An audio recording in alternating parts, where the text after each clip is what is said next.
Hello everybody, welcome back to my channel. My name is Brianna and I make faith and lifestyle videos here on YouTube. And today I thought that this would be a cool video. I was thinking about this the other day because recently my channel has been growing a bit. There are a lot of new people here, which is really exciting, and I've noticed that the videos that I've made with Josh have been getting more attention, and a lot of you have asked me and Josh to make a video to explain how we met, our love story, and all of that, which that video is coming soon, I promise. Most likely next week that will be out. But, and also I just wanted to say thank you so much to everybody that is saying, like, I'm getting so many comments from you guys just saying the sweetest things. So it just means the world to me that you're taking time to reach out, and also that you have subscribed and you're watching my videos. It really does mean the world. So I'm just so grateful. I never thought that there would be like hundreds of you guys supporting me. Like, that's wild. And I know like it's still the beginning. I do not have a big channel by any means compared to some people, but it still means so much and I'm just so grateful. So thank you, everybody.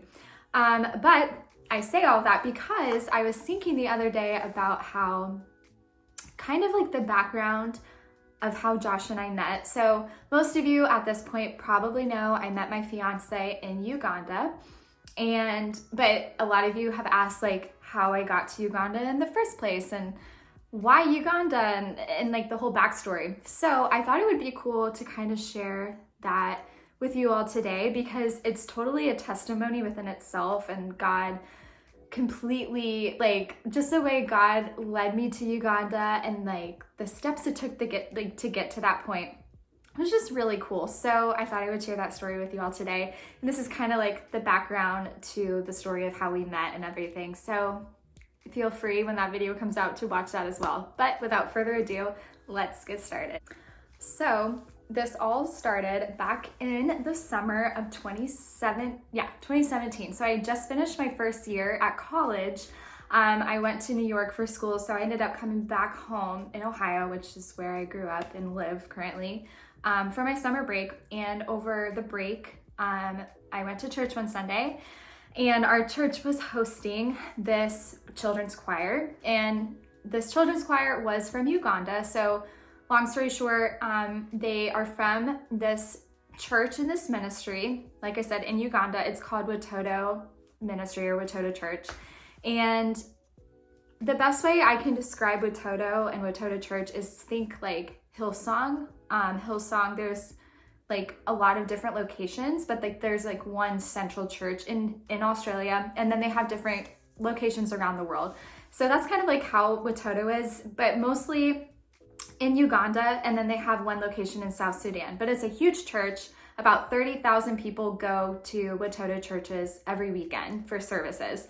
So it's big. But along with the churches, they have a ministry where they take in vulnerable women and widows and orphans and vulnerable children in Uganda, and they have villages for them. So there's 3 villages, Subi, Bura, and Gulu. They're like located around Uganda. And the kids and the widows and the vulnerable women, and you know, they all live in these villages, and there's houses for them to stay in, and there's like schools and like a hospital and a church, and it's just really cool. So that's the background. That's Watoto. And this choir that came to our church, they were children, a part of the villages. So some of them were orphans, some of them they just stayed in the village because their family couldn't provide for them or whatever. There's like a lot of different reasons why they came to Watoto. But with that being said, they came, and one way that Watoto raised funds is they would send kids out and tour around the world and go to churches, and it's kind of like a sponsorship. So if you know, what is it, World Vision, or I don't know, but there's a lot of different organizations that you can sponsor kids with. I don't know why I did this, like you can actually sponsor them. So that was kind of like what this was. So that was a very long explanation, but this choir came to my church and it was amazing. Like, as one would imagine it would be, these kids were singing, and there were also adults that were playing instruments and singing, and it was just so powerful. And some of these kids' testimonies were just crazy. And the fact, like, they had faced such adversity growing up, and then to be where they are today and just see how the Lord had worked in their lives. And they worshiped, like with everything within them, they worshiped, and it was so beautiful. And I never experienced anything like that. And so I was like sobbing the whole time. I think everyone was crying because like it was just so powerful. So anyways, long story short, that day came and went.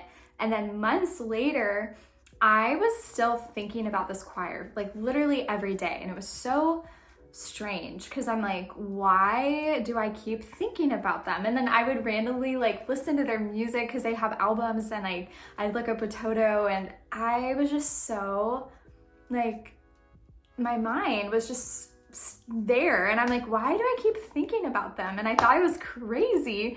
And I would tell people, and they're like, Brianna, what is going on? Like, you need to chill out. Like, why are you thinking about them so much? So and I don't exactly know how I got from this point to the next point, so I'm just gonna throw that out there.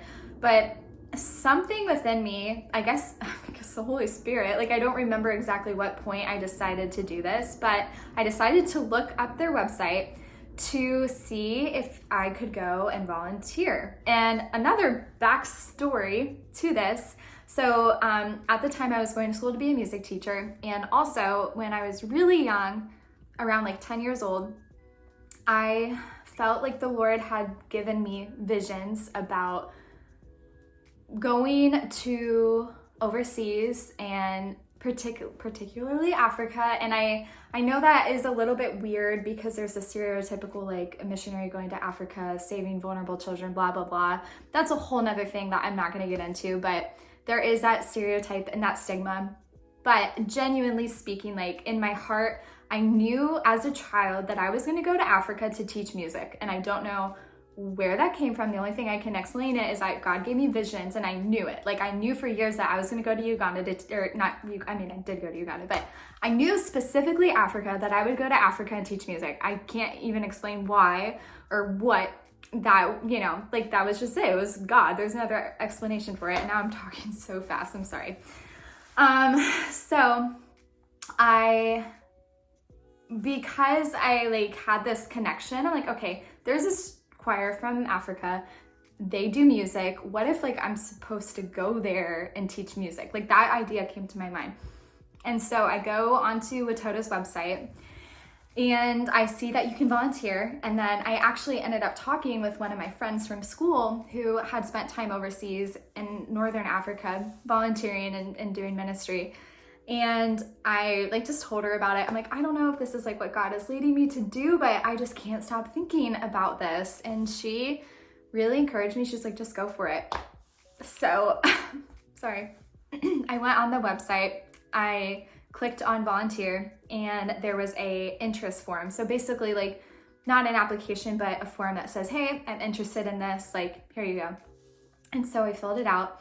But the only problem was I wanted to go and teach music, but there wasn't any like music positions open. The only things that you could go do were work in a baby's home, which was like an orphanage specifically just for infants or like 2 years old. Or you could work in the clinic, work in the school, like as administration. I don't know, I could be getting that wrong. And there was like a gym teacher. Anyways, all this, like, but nothing with music. So I was really kind of disappointed and discouraged. I'm like, oh man, like I thought this would be it. But I was like, you know what, it's fine. I love babies. So like I could go help the babies. Like either way, like I just felt so drawn. Like I just knew I needed to go, and I couldn't explain it. Just something in my spirit was telling me I needed to go. Holy Spirit, obviously, but I didn't know that at the time. So I sent in the interest form, and somewhere on the form, it asks like different information about yourself. And I specified that I was going to school for music. So I sent it in, and literally like a day later, Watoto messaged me back and emailed me and said, hey, we see that you're studying music. We have this brand new worship academy. So it was like a school, a part of the school, specifically for music, teaching music lessons, teaching them about worship. Like, and they're like, we really need volunteers. Like, this is a brand new position. Like, we are desperate for music volunteers. And I was just like, oh my gosh, like my God, did you, like, it was just, I still just like get so amazed about this. It was so God. So I messaged him back really fast, and then I was like, yes, like I want to do it. And then they're like, great. So like, in order to do this position, like you have to commit 8 months, like you need to come in, like it's only 8 months or longer. Like you have to commit 8 months at a time to be there. I was like, oh great. Like I was once again, like so discouraged because I'm like, I can't do 8 months. I was in school and I was really only planning to go for the summer, and my summers were only like 3 or 4 months long. And like, I can't commit 8 months. And so the guy was like, okay, well, let me get back to you. Like, let me see if we can work something out. And then sure enough, a couple days later, they got back to me and he's like, we can work it out. Like, it doesn't have to be 8 months. Like, you can come as short as you need to be here. And so I was like, oh my gosh. So I spent a few months at that time. It was like November, and I didn't actually apply until February. And so long story short, I was kind of like telling people like I might be doing this summer, blah, blah, blah. And nobody supported me. Like literally nobody except for my friends. Nobody in my family really supported it. They thought that they were mostly worried about my safety and other things. And so I went home for Christmas break and nobody really was like, yeah, go for it, Brianna, do it. And so I was like, okay.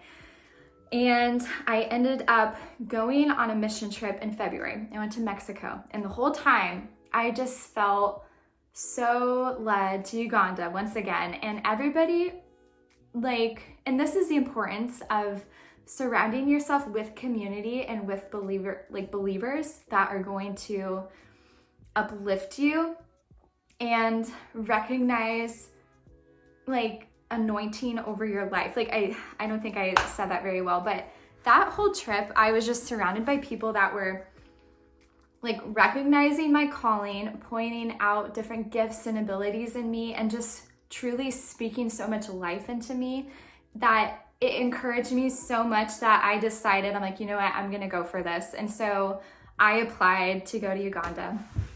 And I'm so grateful for that, because I don't know if I would have if I didn't have that support.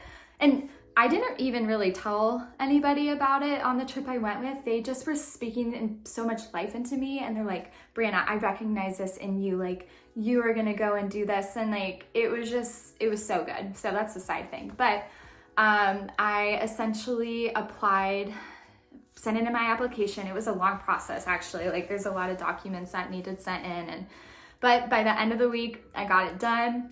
And then I played the waiting game for a few months, and I actually did not get accepted to go until the end of April. And I was leaving in June, so there was a bit like no time, like 2 months max, I'd like preparing. But I was like, you know what, God, I know this is you. I know that you were in it. I know you are leading me to Uganda, so I'm going. Like, I'm going. And so once again, like, there was a little bit of drama. Once again, like, not everybody in my family supported it, but in the end, it all worked out. God provided the financial provision that was needed for me to go. People were supporting me. Like, it was just such a beautiful time, just seeing the Lord in it, like, every step of the way. And to this day, like, my time in Uganda, that first few months, and I ended up going back literally every year after that. And then I met my husband too, or well, my future husband. And so, but it's just such a beautiful testimony of God's faithfulness in my life. And maybe you're watching this today and you feel like the Lord has put a dream or desire in your heart, and maybe a promise or whatever that is. And I encourage you to just chase after that. First and foremost, chase after God, but go for that thing. And it could be like literally God calling you to another country, or maybe it's simply just reaching out to somebody that you work with, or starting up that business, or really anything. Whatever God is calling you to do, I encourage you to step out in faith and boldness, because so much beauty and blessings are on the other side of your obedience. And I mean, there still is right now before that, but when we step out in faith and in obedience, we are just entering into like just a world of blessings, and I'm living proof of that. Like I said, when I went to Uganda, I had no clue I would be meeting my future husband.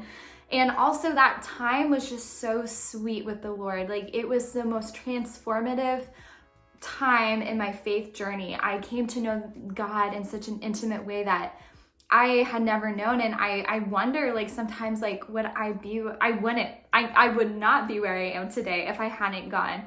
But even just my relationship with God, like, it would not, I don't know if it would be how it is today had I not gone on that trip. So anyways, that's kind of like a cool little story, I guess a story time about how I originally got to Uganda and how not how I met Josh, but before I met Josh, how I got to the point where I could meet Josh. Also, I'm using my hands a lot. Like, sorry if this is annoying. But yeah, this is very scatterbrained all over the place. This is a long video, but I just had to share because I thought it was cool. This is such a big part of my life. Uganda is a second home to me, and I cherish that place so much with all of my heart. I cherish, like, the season leading up to that point, the season there, and everything that has followed. So, like I said, God's asking you to step out in faith and trust him. I'm telling you, girl, boy, guy, woman, go for it. I don't know why I said that. Oh man, but seriously, go for it. Trust God. He has the best plans for your life, and you won't regret it. You can never regret, you'll never regret following God. So yeah. But anyways, like I said, thank you so much for watching my videos, taking the time to support me. It means the world to me. But yeah, I hope you have a blessed day and week, and I will see you next time. Bye.